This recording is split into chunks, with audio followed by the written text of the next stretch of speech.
I just want to start with Mom. Obviously, this is an unexpected loss. You never saw this coming. No. Can you tell me what this is like for you? A repeated nightmare. Every morning I wake up and it's the same.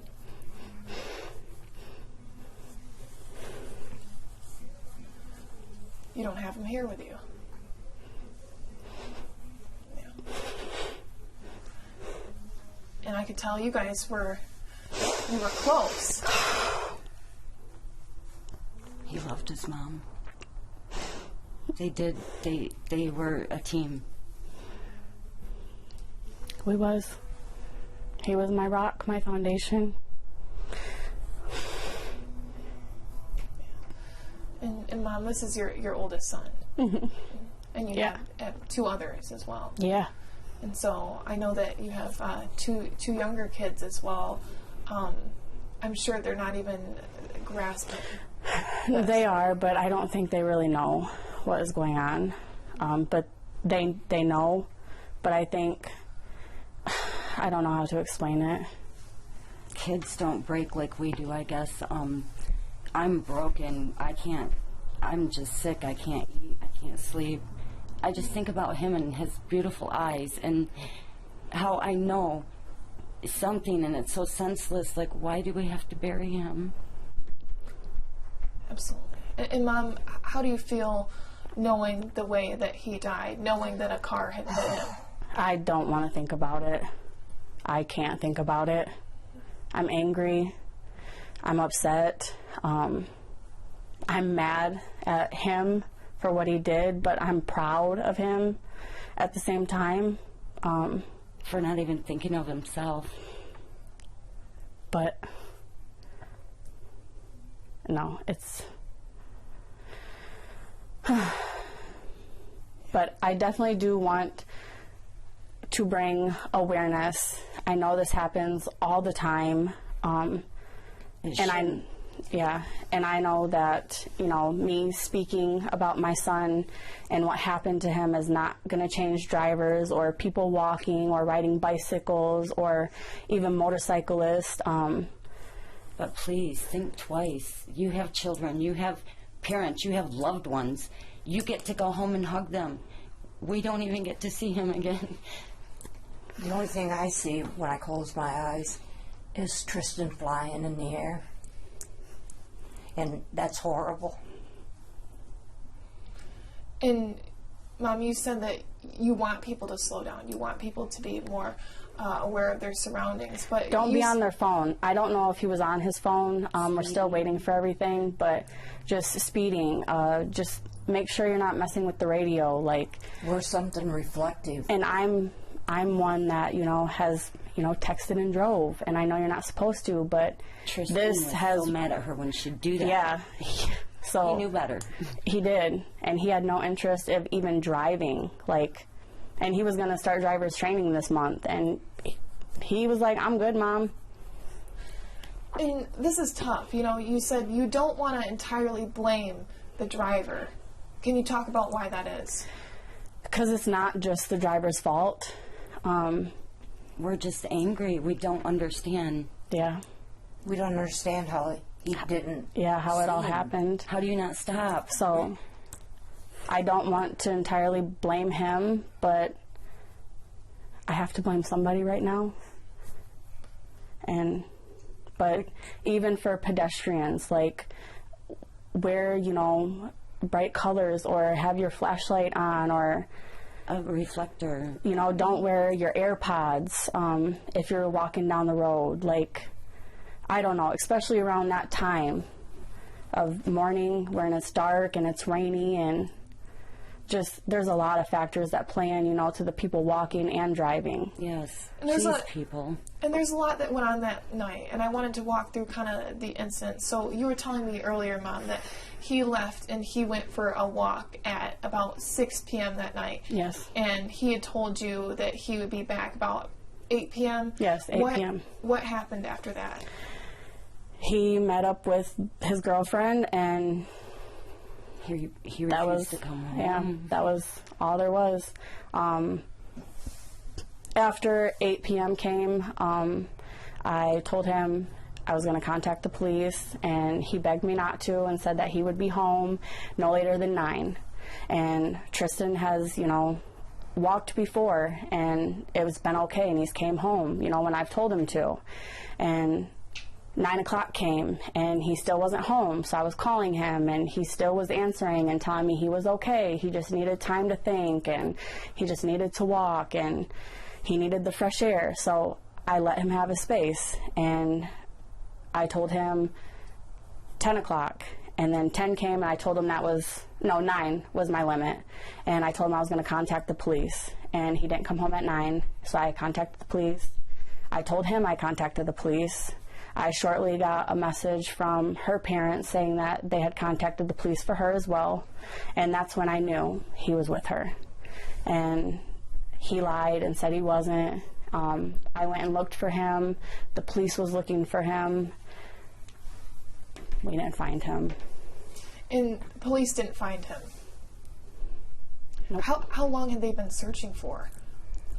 All night, apparently? Since the time that I called them, because I was on the phone with the police all night long. My last phone call to the officer was at 4 o'clock in the morning, and they had kind of died down looking for him, but they were still looking, and he said that he was getting ready to get off his shift, and he was going to take it back in, and then it was going to go through the database, and that the police were still going to be looking, but not actively. And he said, you know, come noon, if he still has not came home, then report him missing. And right after I talked to him, and now that we decided on that, I got the phone call. Yeah, me and you were in touch. Yeah. His girlfriend texted me and said, Tristan's been hit by a car. And she hung, and so I called And she her. said he's not breathing. And I said, what's going on? Where are you at? She said he's not breathing. And I said, call 911. Get on the phone. She said, well, there's a man here doing CPR. She said, and we're lost. I don't know where we're at. And I said, ask the man where you are at. And he wasn't talking. She had to go bang on his window and tell him that he just hit somebody and to call the police. So we're not sure what happened. It's still under investigation.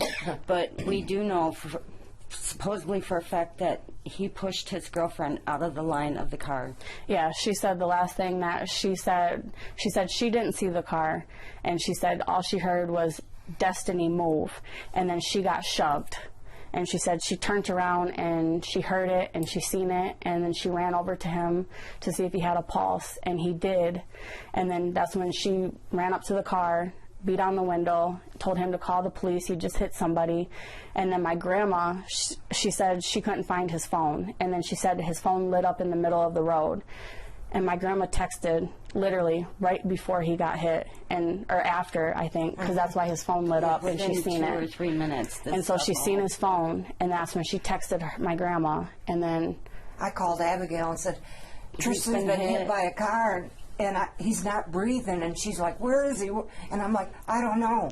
I had to call 911 to ask where his location was. Where they were sending the because you didn't ambulance. know where he was at all. You had no idea where he walked off got to that night. lost. And they went very far. Now, I want to kid. keep in mind that you guys lived in Kalamazoo and they ended up in Cooper Township. Cooper Township, But Parchment. What I really want to circle back to, Mom, is that you said that he pushed his girlfriend out of the way. Yes. So can you describe that thinking and those types of actions in that moment? Selfless. He loved her. Selfless. He loved another human being more, and he obviously did not. He just thought of her. Yeah, he was selfless. He wanted to keep her safe. Yeah. And I want to be so selfish and ask him why. He is a hero in my eyes. Well, he's always been my hero since he's been little, but now he's really a hero because he gave up the ultimate. Yeah, he wasn't even thinking of himself. Non-selfish, just... It was the love for her. And he Well, I mean, wanted... because you think about that too in that incident. I even think I'm he sure would have done wa- it for he was- anybody. He was terrified. Say that again. I think he would have done it for anybody. Yeah, I don't think it was just because it was her. I think he just cared so much about life and people, he would have done it just so somebody didn't get hurt. And that means so much, like knowing that he was that caring. He was. It does, but But it hurts. Awful. Yeah, it doesn't make it any easier. no. I want to ask you, has he ever gone on these walks before? Has he ever not come back home? Is that something that's ever happened before? He would go on walks, and him and her would sneak out all the time, and always the police would be notified, and we would be looking for them. But either the police would find them or I would. And I think that's why that's why they walked where they walked to, because they didn't want to be found that night. He told her he wanted to just keep walking. He didn't want to come home. And that must be tough on you, because you're thinking the whole entire night, this is my son. You're being a mom. You know, he's being a teen, but you're a mom looking out for her son. I mean, because I've done it. I was 14, and, you know, I've snuck out to go hang out, so... Friends. Yeah. Whatever. I did it, so I was trying to not be a hard ass, but at the same time, it was like, hey, you need to come home. But they was not allowed to be with each other, so that's why. And so I'm kicking myself in the butt, because if maybe me as a parent and her parents, you know, Just would have taken a little bit to even try to let them, then they wouldn't have had to have snuck off to been with each other. But you can't do that to yourself. I know that we like to go back and think, you know, what should I have done? Could I have done this or that different? But you can't, you know, because he's a person too, and can make his own decisions as well. So don't do that to yourself. You know, that I know that we all like to do that. But he was stubborn. But he just, I am going to put this out there, he just started to take these walks. It's not something that he did all the time, within just after his grandfather dying. Yes.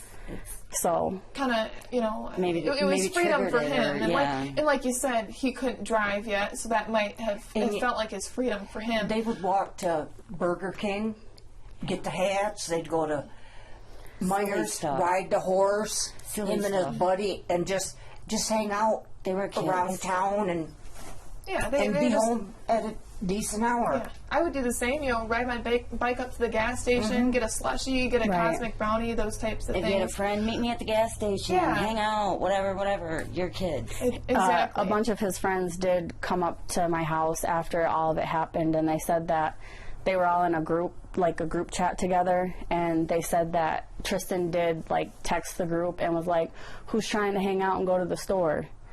So Okay. So that might have been a location that they went to. I don't know. Yeah, I we don't know. It's hard to tell. That's just what they said, Sure. that he did text everyone asking, yo, let's hang out, let's link up. And I do want to circle back to, you know, you said he started taking these walks after he lost his grandfather, who is your dad. Yes. He passed away just a couple of months ago by a similar situation. Can you tell us about that? Yes, my dad was on his motorcycle on his way here, and he was on Douglas, Cooper Township as well, and a vehicle struck him, ran right into him, and he died on impact as well. And So what is it like losing, I mean, your father and now your son to someone who's behind the wheel? I'm angry.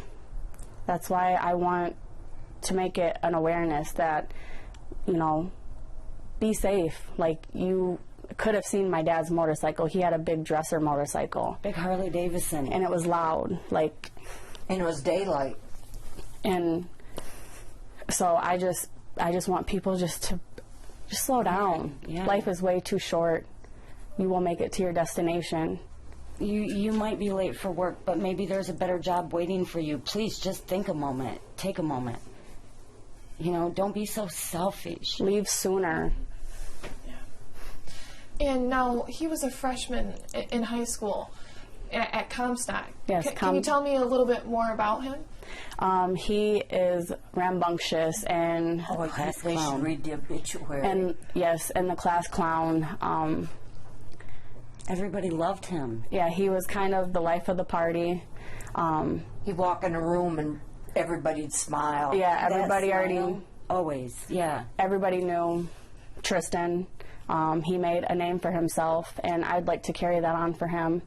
The schools have notified me. They have sent a letter out to all the Colt families. And so I think this has really affected the entire community. His friends have did a balloon release for him the day after of his passing. And we all did blue balloons or Sonic balloons because he loved Sonic the Hedgehog. Yeah, and I want to talk a little bit about these shirts because I know that you guys just made them. Can you tell me about the shirts that you have? Everybody that came there, we walked around with a marker, and everybody that came. In fact, are we missing one, or we got just 3? And all his friends and teachers. The teachers from the school was even there, and everybody. We just would go up and give them, everybody would just write their name or write what they wanted, you know. Tell me about what some of them say. Just said, rest in peace, son. Love. Mama April. Mama April. And can you show us that? Yeah. Yeah, just kind of show the camera, I guess I should say. And if you can read it kind of at the same time. I know it's kind of difficult. It said, rest in peace, son, because this was his other ma. He hung out with her son. It was his best friend's mother. Rest in peace, son. Mama April Miller, I love you. And this one is from Destiny, and it says, love you, Tristan. And right here, she signed. It says, Destiny, you are my hero. Because that's the girl. And that was his girlfriend, and she wrote that. Yes. There's so many. I love you, T. You know, 'cause I always called him T. A lot of us did. You know, and that's really what people will remember him as. And it says, my beautiful baby, my hero. Yeah. Fly high, young man. That was the last thing that he did. Like you said, he pushed his girlfriend out of the way. He was a hero. He was. Tristan Billman. He had his own page. I just have to say that. He was so proud of himself. He was a big streamer, and he had his own YouTube channel. Oh, he did? Yes. Yeah. That's fun. Tristan Duel. Yeah, Tristan. Yeah, TRISTANDOU. Yeah, right there. Yeah. You know, Mom, what are you going to miss the most about him? Everything. I can't pinpoint anything because Tristan was Tristan, and he was a very unique child from the moment he was born. He was special. He should have been born in a different age. Yes, he was. He was definitely an older soul. He was a Renaissance man. That's what he was. He loved Michael Jackson. He loved The Weeknd and Bruno Mars. Those were his guys. He listened to them on repeat all the time. Sonic. And he even, if he was here to do an interview, he would tell you himself that he was an old soul. He told us all. Like, Tristan knew he was born in the wrong era. Like, he knew it. He knew he was meant for something other than, Yeah. And what would you say to him, I guess, if he were here right now? Tristan, we love you. Oh, I wouldn't let him out of my sight. I'd have to hug him and hold him, and just hold him and not let him go. He had a key to my house, and I'm having a hard time sleeping at night. And I got a cat, and Tristan loved it. And he'd come in, and I sometimes I wouldn't even hear him. I wouldn't even know he's in the other bedroom if I was sleeping. And the key I could hear it clicking last night. I sit up, and my cat sits up because it sounded like somebody right at my door, and I had to get up, and I opened my door. You know? If Tristan walked through the door right now, I would just run up to him and hug him and told him, I'm so happy he made it home.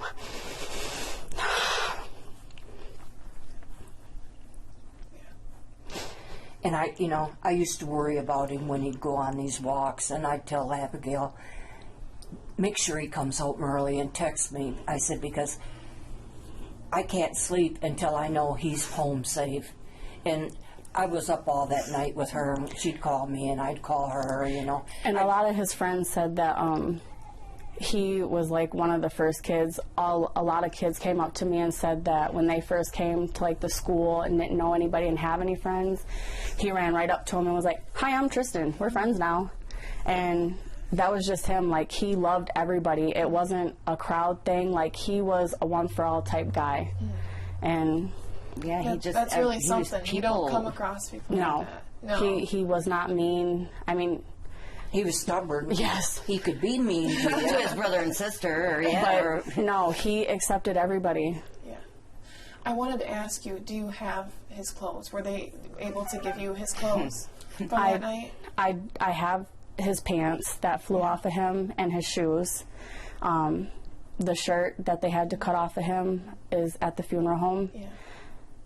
I don't want it. Yeah. I don't even want his pants. I wanted to ask you, it's only been, I mean, a few days that we're talking about here. I mean, have you been able to step back in his bedroom or anything like that? Have you kind of left things how they are? I did. And when I'm in there, that's really the only time I feel calm. Yesterday, my chest hurt so bad, and I couldn't breathe. And when I walk in there and I look at his stuff and go through it, I'm calm. He's got a baby blanket that no one knew about, but he slept with it every night. He's had it since he's been a baby, firstborn. I sleep with that, so. And I've sold it so many times because he has tore it about in half. And we all have one of those. Yeah. I'm sure I still have one somewhere. Tell me about this picture. Is this his picture from this year? It is. Let's take a look at that. That's a school picture. Yeah, yep. So tell me about this. Yeah. This is his freshman picture. 9th grade for anybody that don't know. Yep, Comstock High School. He was 14. I had his name put on there, the Tristan Duo. That was really kind of his signature name. And you know, he had beautiful hair. Women would die for eyebrows like he had. You know, no pluck and no nothing. And his eyes just seemed to, in fact, I look at his pictures all the time, and they seem to, I feel like he's looking at me. Yeah. Yeah. I can understand. I had a bedroom, he has a bedroom at my house, my apartment. And I've been going in there and looking at his stuff, and I found something he made when he was in preschool. Mm-hmm. Kind of going back through his memories. And I'm thinking, and he loved Nikes. No, he didn't. He got Jordans? Yep. He got to where he was like in the Air Jordans. Yeah, the Air Jordans. It's kind of the age that I get ordered to. him a pair of Nikes 2 or 3 years ago, and they were very expensive, and we had his name put on the back of them. They were specially made. And I'm going to take them to the funeral home and sit them on a box. Oh, lovely. And then I was going to ask you about, or go ahead, what were you going to say? I did want to mention it. To all his friends. That the school is doing like a 5-day grief plan for the students when they get back on the 8th. Yes. So they have been really, really good about it. Counselors on hand and any kind of... Teachers from other schools have even... that had him before have got hold of Abigail. Messaged you and... Yeah. Yeah. It's been a whole community outpour. He's definitely made an impact on everybody he's ever came across. And we have a GoFundMe page for Tristan. Yeah, so that's actually what I was going to ask you. Yeah. First of all, when is the funeral that you're having for him, just out of curiosity? January 5th. Okay. Friday. And then you have a GoFundMe for funeral expenses. I do. Yeah, can you tell us about that? Is it just on Facebook or... Yes. Yeah, it's okay. Sorry. It's under Facebook. Kara Jones is the one that originated it. Okay.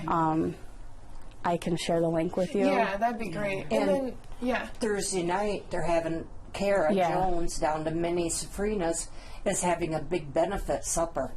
I think it's $10 a plate. And that all Allegan has donated. And those expenses Raffles. are going to funeral. The donations from the dinner. That's on Thursday. Yes, the Thursday. Dinner. And then where is it at? Minnie's in Allegan, Michigan. Minnie's, and they are, I know exactly where that is. I'm visualizing it. And then Minnie's is hosting the dinner, and then any of the funds, anyone who comes there for dinner will go towards funeral costs. Yes. Okay. That is so wonderful that they're doing that. She's family. And how do they, I was going to say, what's the She's connection family. there? Family? Okay. Is it aunt or... Yes. Aunt, okay. I forget what time, 4 or 5 it starts. Okay. At Minnie's. Okay.